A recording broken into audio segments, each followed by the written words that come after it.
He is Mr. V. Ganesan, Maharshi Ramana's great-grandson.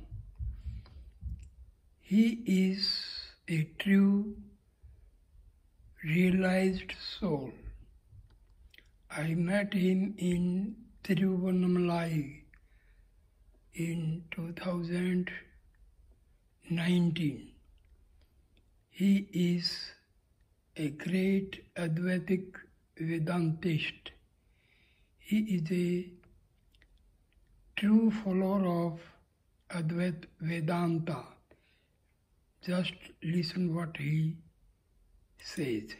This who am I of Ramana Maharshi is not a technique, is not a formula, it is not to be trained or given classes. This self-effort to turn our outturned attention to interned attention. That's all, one movement of outward to inward, and the rest of the things you yourself know. That's why Maharshi calls it as inner guru.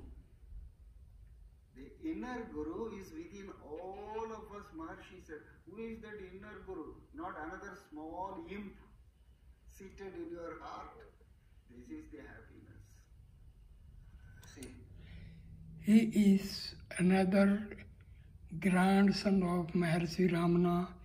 He is president of Ramanashram at Tiruvannamalai. He is also a true follower of Advaitic Vedanta. Just listen to him. Bhagavan's philosophy is not totally new. But what was great about Maharshi was he lived it. In the present day, he lived it. Here is a person who lived like an ancient rishi, lived it. That's the greatness of Bhagavan. Bhagavan is my blood grandfather's elder brother. My father's father's elder brother. When I was a child, he was old enough to be seen as an old man. So when I was a boy, I knew him only as an old man. No concept. This V. Ganesan as a boy is standing beside Maharshi Ramana. Sort of sage or saint. Since he, Ramana Maharshi, moved with me like a grandfather only, he will move with me. Hey Ganesha, come here. Yava. Like my own grandfather, how he will call, hey Nova, correct, sit here. For instance, when I was 3 years old, there was one American lady, Eleanor Pauline Noy. I became very fond of her. So I will always go and sit on her lap. And perhaps you Westerners, it is difficult for you to understand. The Brahmins do not like the Brahmin children to be touched by a Westerner. It's pollution. But I never knew all that. I go and sit on her lap. And there is so much of opposition. And Bhagavan should have noticed this. This is my conjecture.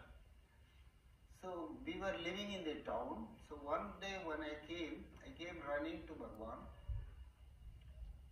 Bhagavan looked at me when I prostrated, because my mother would say, go and prostrate to Bhagavan. I prostrated. When I got up, Bhagavan looked at me and said, Ganesha, உன்னோட நோய் பாட்டி அங்க உட்கார்ந்துட்டு இருக்கா, போய் அவ மடியில உட்கார்ந்துக்கோ. You are Noyi. I used to call her Noyi. Your Noyi is seated there, go and sit on her lap. How will you describe Ramana? That famous thing, mighty personality. All this part, mighty personality. Major Chadwick was the first Westerner to permanently stay in the ashram. And he, after coming here, he read Hindu scriptures, some of these things. He said, only through a guru you can have self-realization. Ramana Maharshi never declares himself as a guru. So he had a logical doubt.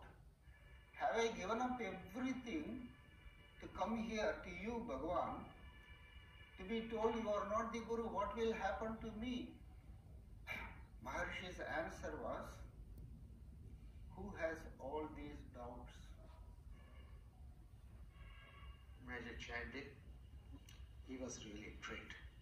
He was a World War I veteran, 6 foot 4 inches, broad shoulder with a booming voice. He always used to call Mani, Mani. He was fond of me. It was, I told you, his dedication, his surrender to Bhagavan. He had an incisive mind though. He would not take anything for granted. You see, the reminiscence, if you read, is a beautiful reminiscence of the reminiscence. Chadwick's reminiscence is the best, if you say. But the very fact he was totally surrendered. Those days, coming all the way, conveniences were not there and all that. You could imagine. It was great. Morris Friedman, that story you know, no? Once I was standing in front of a store's kitchen entrance. He had come in a jeep. He had brought a bag of rice. He was wearing a khaki shorts, white shirt, that's all, simple. So he greeted me. He didn't wait for somebody to come and unload. He himself unloaded. Rice, bag of rice. And he gave me a bright smile. He was a great person. Not many people know, for Dalai Lama to come to India, he was one of the instrumental people who played the role behind the scene because they are direct opposed to Nehru. He was one of the key figures in bringing Dalai Lama to India. Everyone is Ramana Maharshi in their heart. That's the uniqueness. There is no, there can never be a school of Ramana Maharshi, but everyone will be Ramana Maharshi. Not disciples of Ramana Maharshi, not a school or a religion of Ramana Maharshi will never come. We all felt absolutely natural in his presence. Totally at comfort, natural in his presence. See, in a conservative South Indian, especially Brahmin family, society and all, you don't know. You try to keep a distance from elders, more so from a Swamiji and all that. No. In the presence of Bhagavan, we felt all natural, so natural. That explains also, see why the birds, animals, everything, they all were so close to him.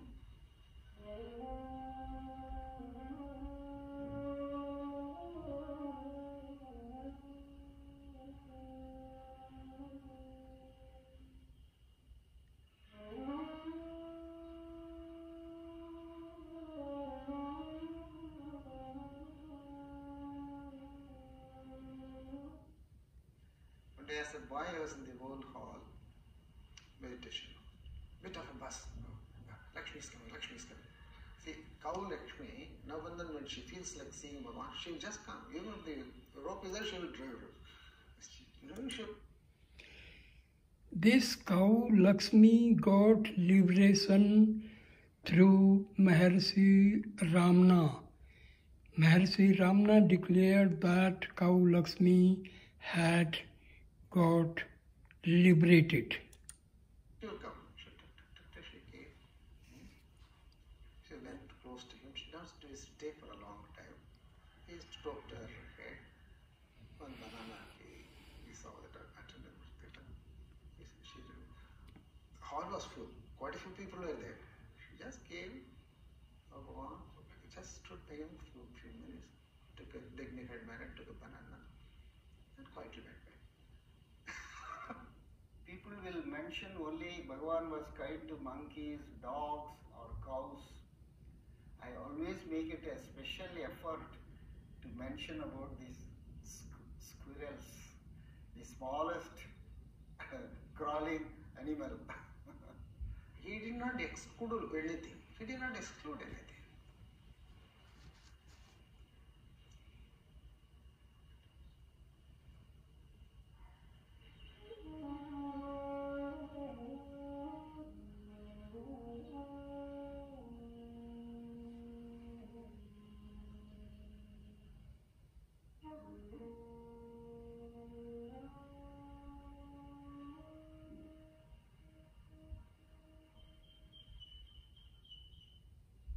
All religions advise you to pay attention on God, which they conceive of outside of you. They conceive of any religion, including my own religion of Hinduism, the most ancient religion. They train you to search for truth, to search for God, to search for happiness. Maharshi revived back the oldest tradition that you are already happy. Since your attention has been turned outside, you find misery. Now turn back the attention on yourself. Actually, one of the devotees, scholar devotees, put this question to Bhagavan: can you give your teaching in one word?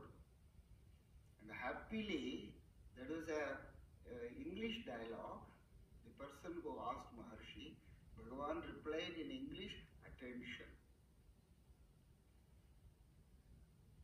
Attention on what? Not attention off. Attention in.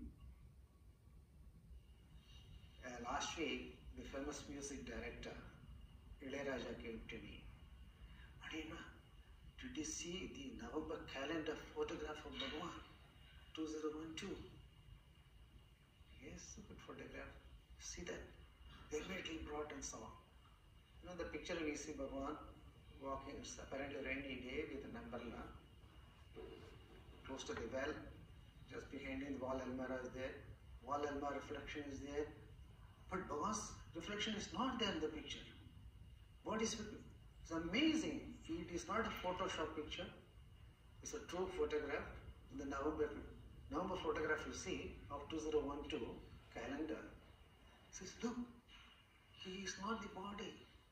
Where is the body there? You see, in fact, he was using Bhagavan body illiye. He's not there. Everyone is Ramana Maharshi. That is the uniqueness of Ramana Maharshi. Not one Ramana Maharshi to be worshipped by the 60 billion bodies. That's not Ramana Maharshi's mission. That is the uniqueness of Ramana Maharshi. When Hitler was marching, he appeared unstoppable. One Westerner asks him in the old hall, Bhagavan, this is happening, what is going to happen to the world? First, Bhagavan as usual keeps quiet. In such matters, he doesn't get to. But seeing the seriousness, the concern of this Westerner, he says, look, there is a creator, he will take care of his creation.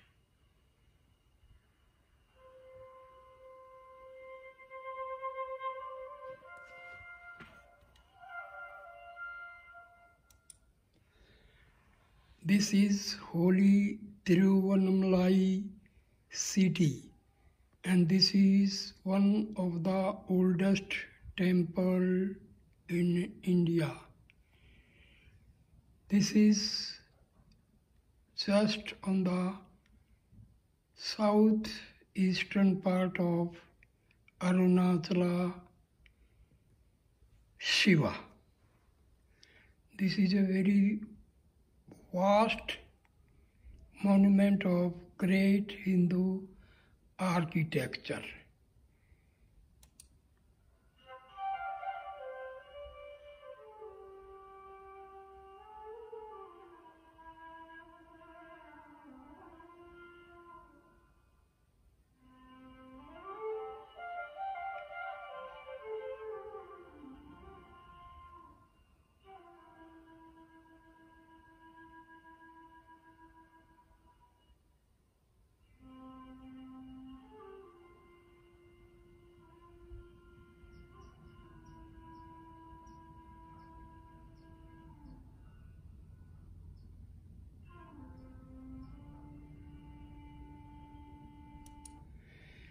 This is the festival of lamps, Deepotsvam.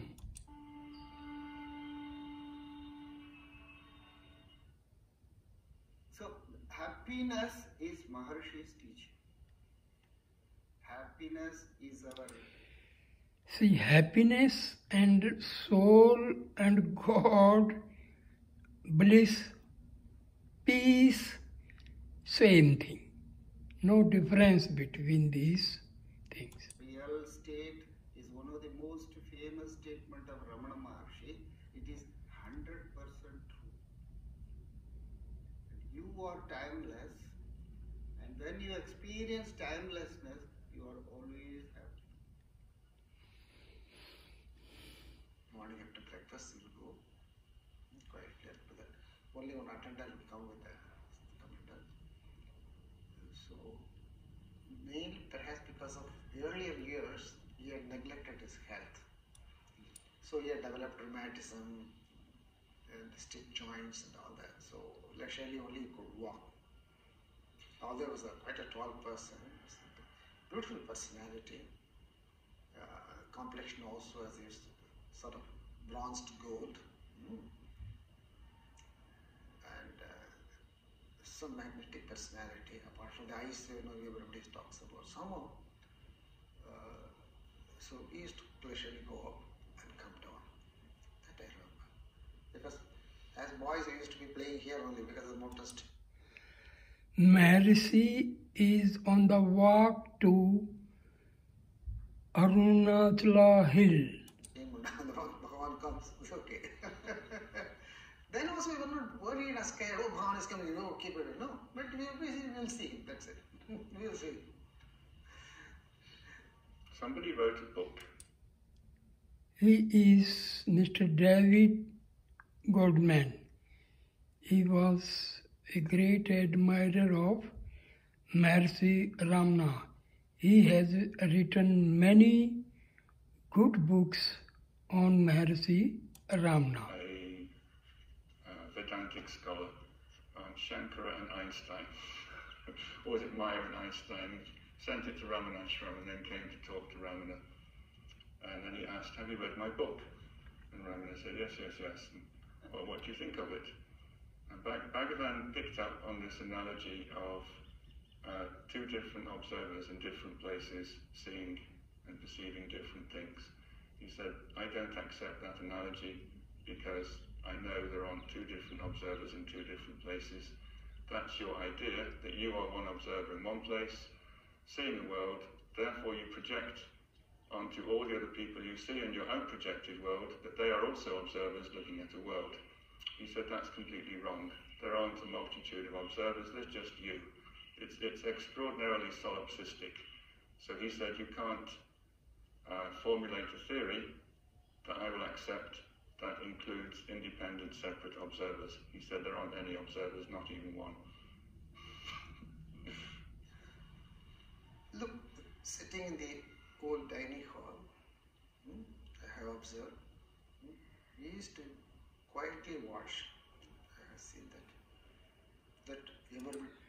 This is the dining hall in Maharshi Ramana's ashram. Here, food is provided free of cost. South Indian food. It's very tasty and sattvic food. Please get the share. Not in a demonstrative manner, just one look, one gesture. Because people knew what was this man. And such people, written command, just gesturing or shouting is not required. But once, In fact, he can be very strict also, I understand. Some of the old redundants have said, he can be very strict in such matters. You cannot take liberties. That is, say, quietly giving more portion to Bhagavan, There is one verse which they every Saturday they sing in the ashram. Ramana said Guru, Ramana said Guru, Ramana said Guru, Rayane, Ramana said Guru. Ramana Sadguru, Ramana Sadguru Rayani. This was written in 1902 or 3. And this is the famous song sung by every Tamil knowing devotee of Bhagavan. So they would sing even when Maharshi was in the body in his presence. And so suddenly Muruganar one day noticed Bhagavan was also singing Ramana Sadguru, Ramana Sadguru, and he being an intellectual poet, he said after the poem was over, Bhagavan, this is in praise of you and you are also joining us. He said, what to do? There is only one Ramana Sadguru for all. He is in the heart.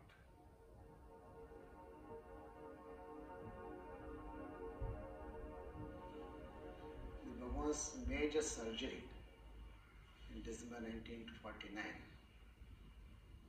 Dr. Raghavachari, those days he was the leading surgeon of South India. He came from Chennai with a complete medical team. The surgery was formed in our old dispensary. The complete surgery on his left arm for removal of sarcoma was performed.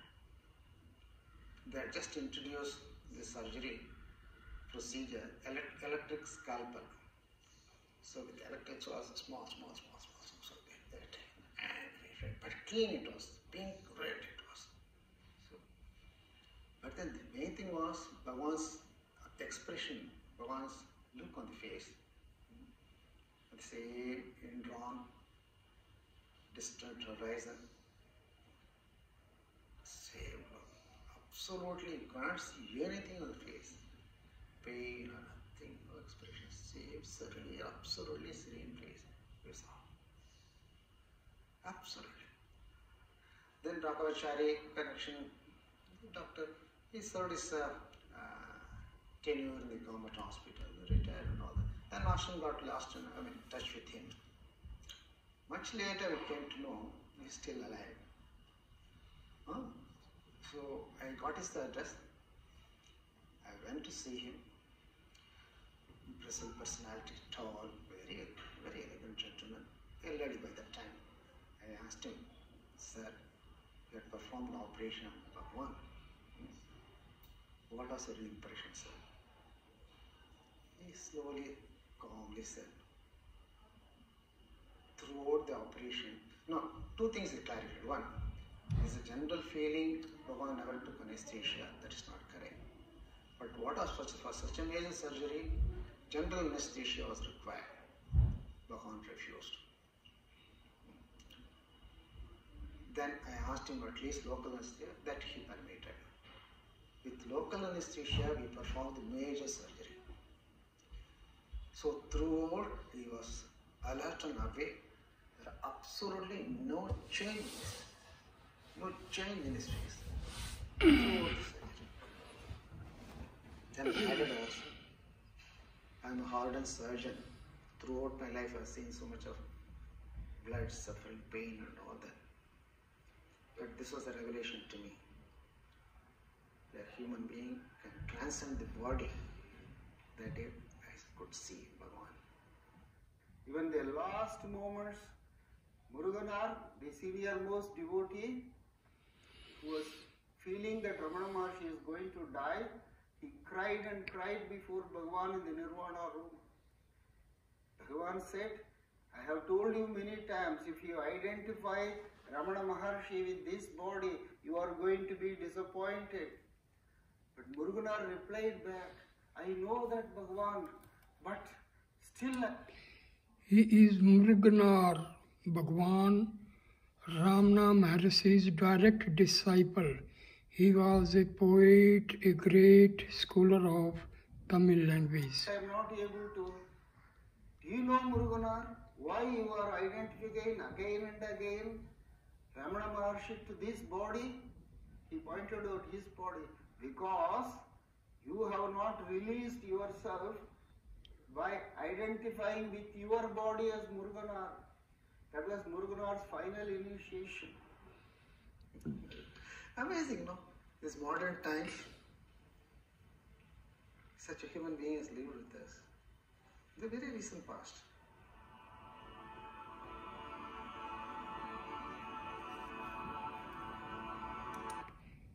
This is Arunachala Holy Hill, the living Shiva, Shiva in the form of hill. This hill, known as Arunachala, is situated in Tiruvannamalai in Tamil Nadu state of India.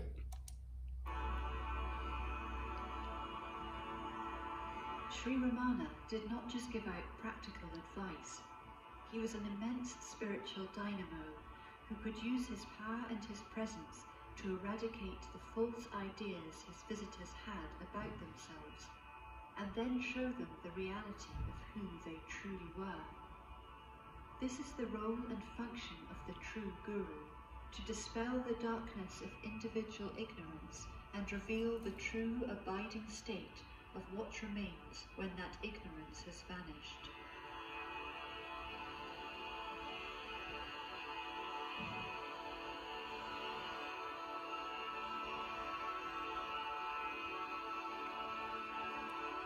In a world where the well-known saint says Swami Yogananda visited Maharshi Ramana and he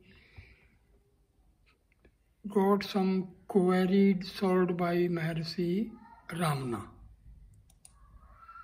Gurus are generally known more for their misdemeanors than their teachings, Sri Ramana led an impeccably saintly life. He owned nothing, he was a natural celibate, and he was available to seekers at all times of the day and night. No one was ever turned away, charged an admission fee, or asked for a donation.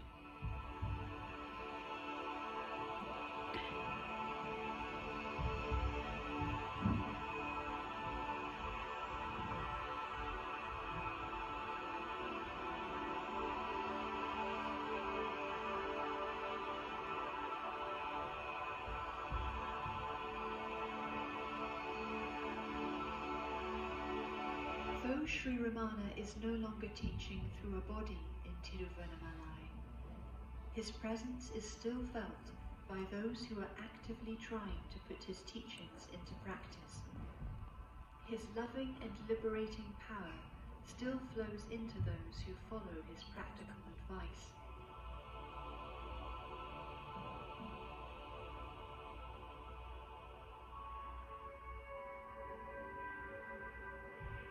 The purity of his life and the simplicity of his practical